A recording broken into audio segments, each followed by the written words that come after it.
Hi guys, I'm Rahul and welcome back to our channel.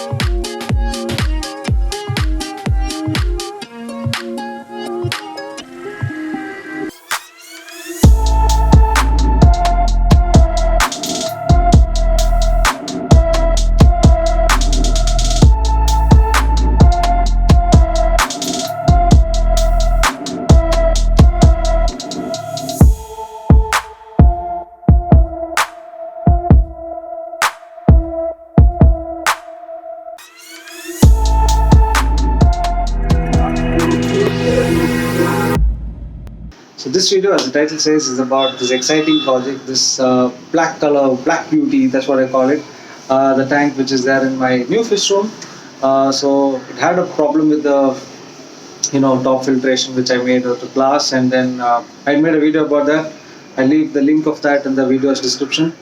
Apart from that, this project has been is one of my biggest fish tanks ever. It's the size of it is about 4 feet in width, 2 feet in height, 18 inches in depth, and the sump on top again is 4 feet in width and 6 inches square kind of a thing. So this is the whole setup. So I took about some time to make it up, and there was a failure, like I said earlier, with regards to the sump, but eventually it came out well and the tank's fully established. And so in this video I've shown the making of the tank, the placement, the filtration, the nitrogen cycle portion of it, and later the usual adding the fishes and all of that. So that's what this video is all about. I've given timeline, stamps in the the bar. You can move to the relevant portion. Apart from that, whatever things I've used in this project are all things which I picked up on Amazon. So links of it is mentioned in the video's description. So do check it out. And one more thing I would like to mention is do follow us on Instagram, so it makes it more easier if you guys want to share some questions to us. So because a lot of people send comments about some something wrong with the fish or something, but it gets difficult to give a reply without seeing the fish, right? So do follow us on Instagram. All the links and details about this project are mentioned in the video's description. Do have a look. And I think I spoke too much, so check it out. See you on the other side. Making the big tank at home. All the glasses here.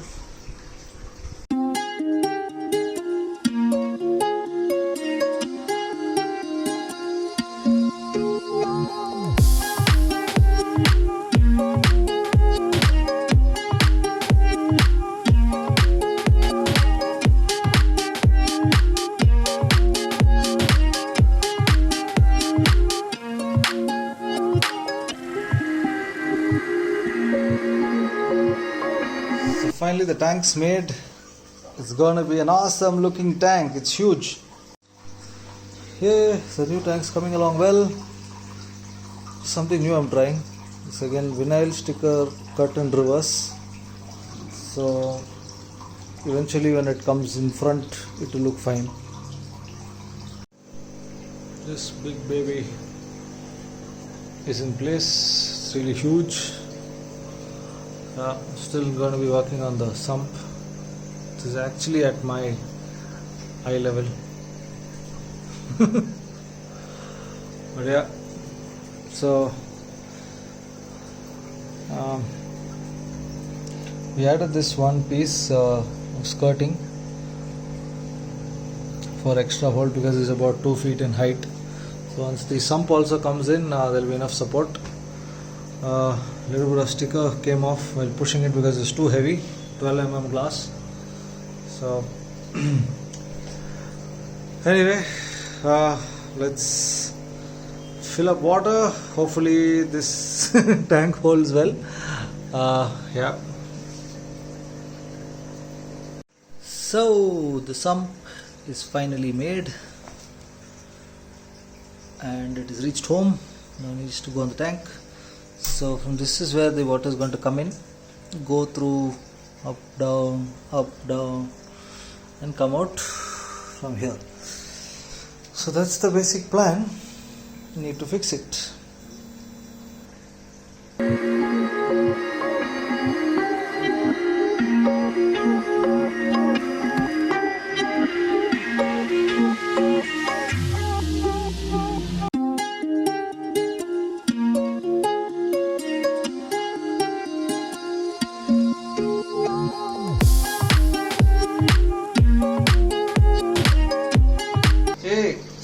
set the sump, I'm going to be adding some silicone to basically fill up the gaps and hope there is no leak. So yeah, hoping for the best, and then I need to keep that clamps on for tightening the joints.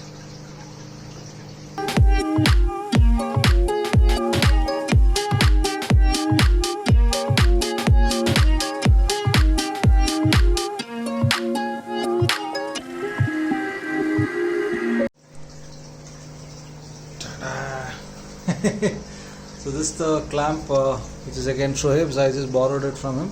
So this basically holds the thing together and there is a pressure, so this sump gets pressed well. So now I'm guessing you guys will get a fair idea of what is happening here. So the water is going to come in from here. This is the pump. I'll be posting details about it. I'll be showing it later. So water will come from here, go through certain media, sponge, then two types of media, and from that corner, which is the hole in the bottom, here there, the water will come down. So there's a lot of plumbing work and all of that pending. The rest of it looks perfectly fine. It's a little different from my regular tanks, so I just thought set it up. Yeah, nice. Overall it looks nice. Yeah. So the pump what we have used in this is the Sunsun HQB 2000. It has got 2000 liters per hour output, so it is pretty decent for this kind of a tank. Post the link in the video's description. So this is how the pump is. It's little heavy and steady.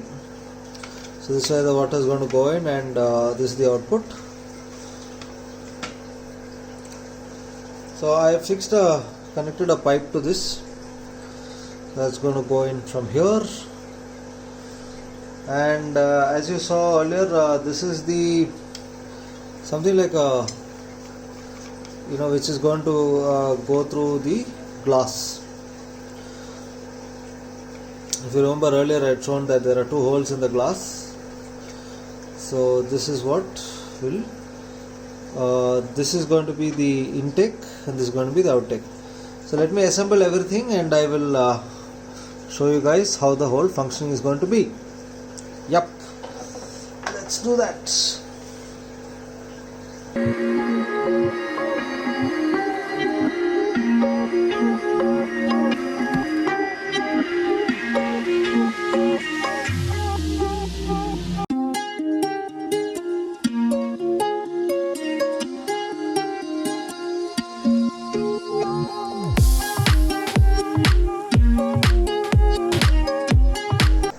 So fix the pump. So if you saw earlier, I had made this one piece of glass which I had stuck there. So now the pump is here with this pipe. It will go into this and then it will come out from that. So I'm going to fill up some more water and let's see how the sump system works. Yeah, lots of things to do, exciting, yeah. So let's switch on the pump and see what happens. Oh, it's a huge pressure, lot of water flying.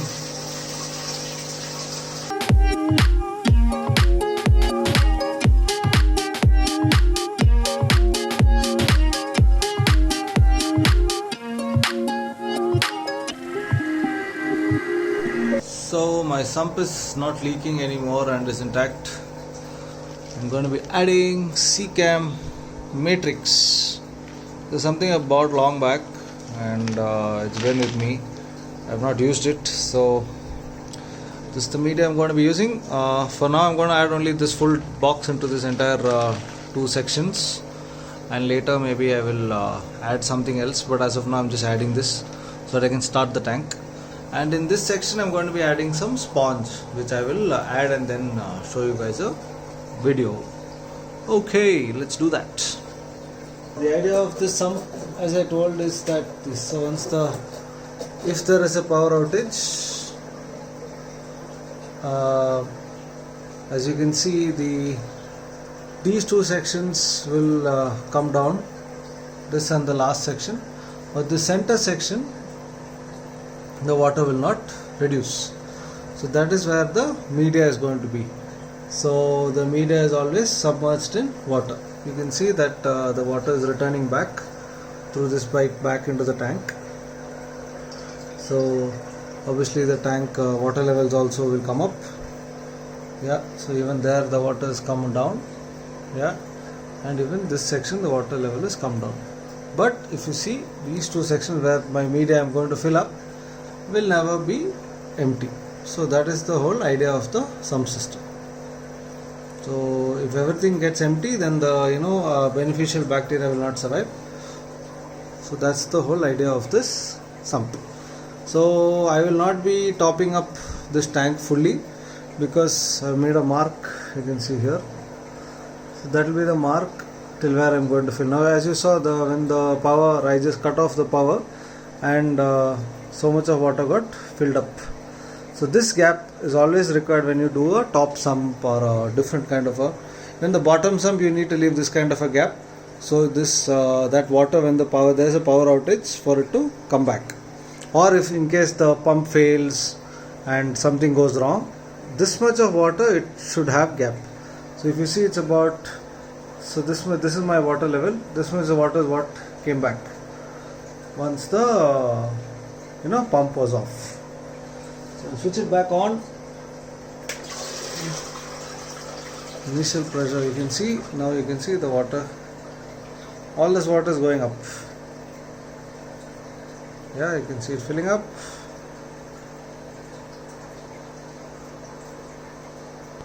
Yeah, and there it falls. So now water is back to the level what I was mentioned. So this is very important to see. So some people like to keep the water till the top. So this, when you're doing this kind of a setup, you have to be very, very careful.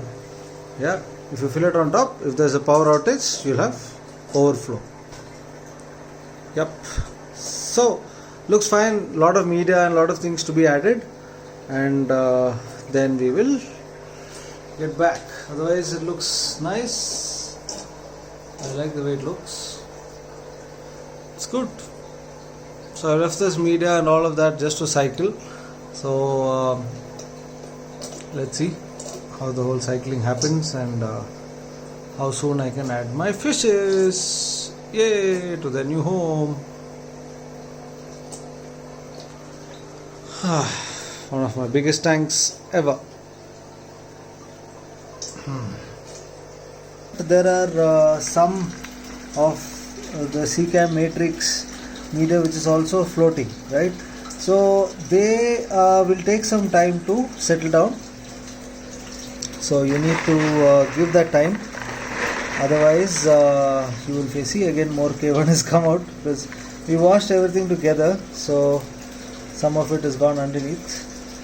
So these medias we have to be very careful, because these will keep floating around, and it can go and cause a block in your output, especially when you have a top filter. I will give you an example. I will show it to you in some time. So I was mentioning earlier about this kind of floating media. So what happens is, it's fine when it's here, but in case there is some block and it reaches on this side where the output is there will be, it just happened just now, the entire thing overflowed. This thing always happens. You can see that the media, the stone will go that side and it will block. You can see the water level is increasing now because the flow is stopped. So this media, these stones can actually reach where the output is and actually cause a block. Yeah, so that is very, very dangerous. So now these two stones came down, that's okay. But if this thing gets blocked, it's going to be a big, big scenario. Something like this. Now you see, the entire thing is reached up. Oh my God, it's going to overflow. So the entire sump will go for a toss. So that is something you should not allow it to happen.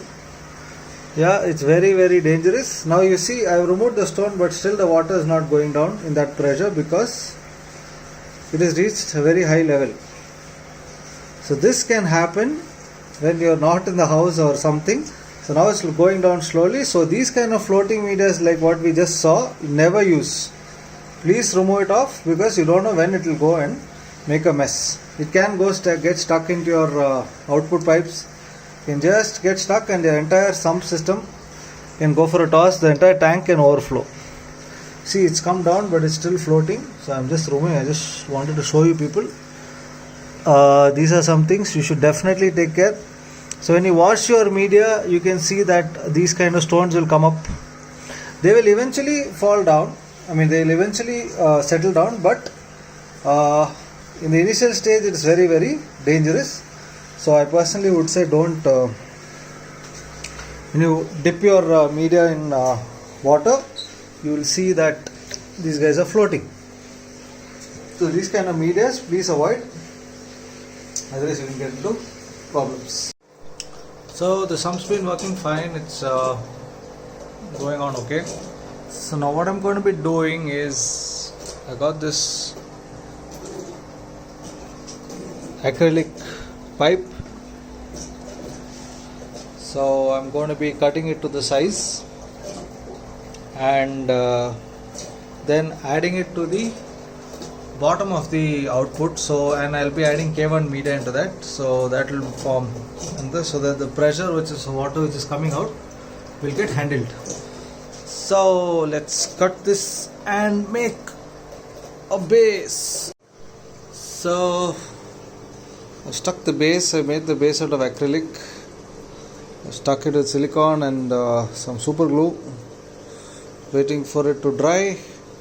And I made some markings. Then tomorrow we shall do some drilling of the holes, and then we can assemble this thing. I made a, if you guys know, this is the Australian blackworms box cover. So this is going to be like the, and through this the pipe will go in. So that's the basic plan, and inside this I'm going to be putting K1 for the media to rotate. So let this thing dry and then let's do the next things. Yeah.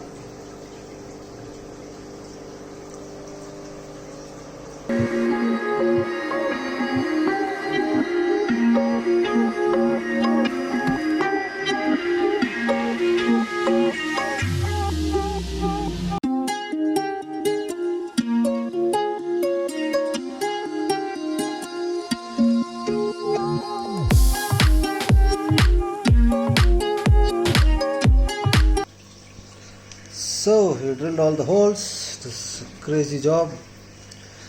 So now we're going to take off the masking tapes. So why we use masking tape is because there will be no marks. Like you can see, it's not getting focus. You can see there's no gum marks. So masking tape, it's more like a paper with very little gum. So you can use, that's why I was saying you should use masking tapes initially, and it's like paper, so you can easily write on it. If you use a normal cello tape, you will have marks, and which will again cause issues when you remove, and to remove the gum it will be a big problem. So this is very easy.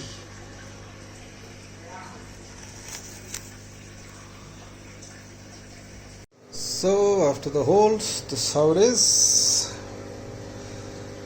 Yeah.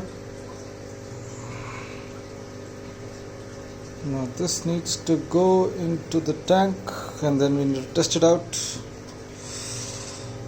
Yeah. Not bad. Got some good line shots, line cutting. Yeah. Hopefully this works. So I've placed the acrylic inside. This is going to be the cap.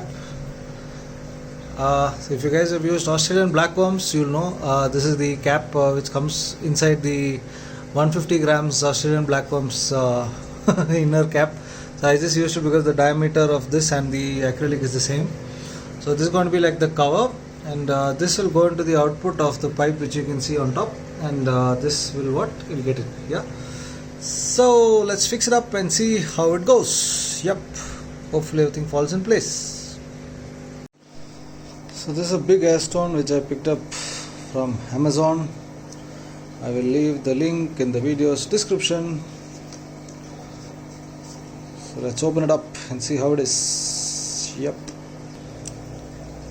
It's pretty sleek, of course. And this is the nozzle, this is a normal air stone.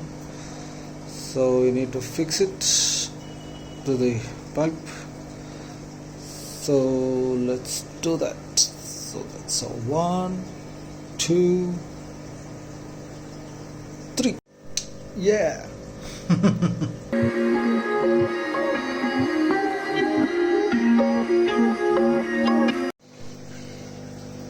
So this is after few days of cycling. You can see the ammonia levels are still high, and the nitrate is also really high. So the tank's still not ready for fishes. So we need to let it to cycle for some more time. So from what you saw previously, the ammonia has become 0 now, it's yellow, and the nitrate still needs to break down. So that is something we need to wait for. Once this also becomes light blue, then your aquarium is safe for your fishes. Yep. So finally, when the nitrate has come to 0, only now your our tank is ready for fishes. Yeah. Still little more to go, but it's a 0.025, but that will definitely settle. From previously you saw it was all very violet in color and all of that. Now it's much better now. Yeah. So now it's fine. So this whole process takes about almost all 30 days to 45 days. So you need to wait. This is the most important and most crucial part about our hobby. Only then we can add fishes. So as you all know, the tank was cycling for almost a month now without any fishes. So this is something which happens with tank cycling. I just wiped out all of this, the silicone. This is kind of algae formation which happens in the corners, and there's also a process of the tank getting established. So these are all this kind of algae which is stuck to the silicone corners and all of that. So I just removed everything now, and I've switched off the pump. So a lot of people don't show it, but this is some things, some kind of algae formation which forms in the corners and stuff like that. Yeah. So that's something I thought I should share it with you guys. So this like I told you, right? So this took about it's about a month, 130 days since the tank has been running with no fishes. I've been using stability, all of that. But yeah, because there is no fishes, the cycle is a much more slower process. If you have fishes, it will be and have good beneficial bacteria. This shouldn't happen. So anyway, so this is some bacteria or algae, whatever you call it. So those things have to be cleaned before you and do. I'm going to be doing a water change, and then my babies are going to come into the tank. New tank for all of them. Yes.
Hey, so hope you like this video. If you did, give us a big thumbs up, like and share our video, and don't forget to subscribe to our channel. And do drop in your comments. Comments are very, very important, which encourages us to do more. And do let me know or let us know what you think about this Black Beauty, what we made. And what other, do follow us on Instagram, like I mentioned earlier in the video. So it gets easier if you want to interact with us and want to share some pictures about your fishes or anything like that. So it gets more easier to understand what is the problem. So do follow us on Instagram. All the links of the things what we've used in this project, apart from that, even our Instagram links, all of that is mentioned in the video's description. Do check it out. And until our next video, bye bye.